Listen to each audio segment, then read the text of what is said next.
আচ্ছা, রোজা রেখে তো আমার প্রায়ই মনে হয় যে ঠোঁট শুকিয়ে যাচ্ছে বা আর্দ্র অনুভব হচ্ছে। আচ্ছা, তো সেক্ষেত্রে কি আমি রোজা রেখে লিপ জেল ব্যবহার করতে পারবো? হ্যাঁ, আপনি রোজা রেখে লিপ জেল ব্যবহার করতে পারবেন, সেক্ষেত্রে ইসলামের কোনো নিষেধাজ্ঞা নেই। তবে খেয়াল রাখতে হবে এই লিপ জেলের আর্দ্রতা যেন আমার জিহ্বা পর্যন্ত স্বাদ অনুভব না হয়, শুধুমাত্র ঠোঁট পর্যন্তই যেন থাকে, তাহলে কোনো অসুবিধা হবে না।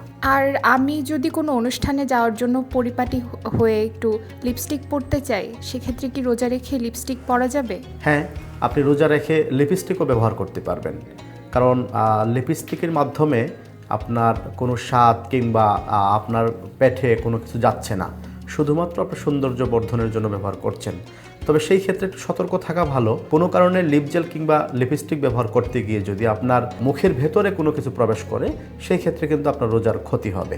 তবে রোজা অবস্থায় অতিরিক্ত সাজসজ্জা না করাই ভালো, কারণ অতিরিক্ত সাজসজ্জা করতে গিয়ে অনেক সময় আমরা রোজার যে ভাব গাম্ভীর্যতা আছে সেটাই নষ্ট করে ফেলতে পারি।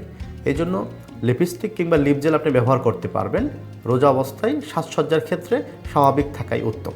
খুব সুন্দর একটি ব্যাপার জানতে পারলাম, আপনাকে ধন্যবাদ। জি, আপনাকেও ধন্যবাদ।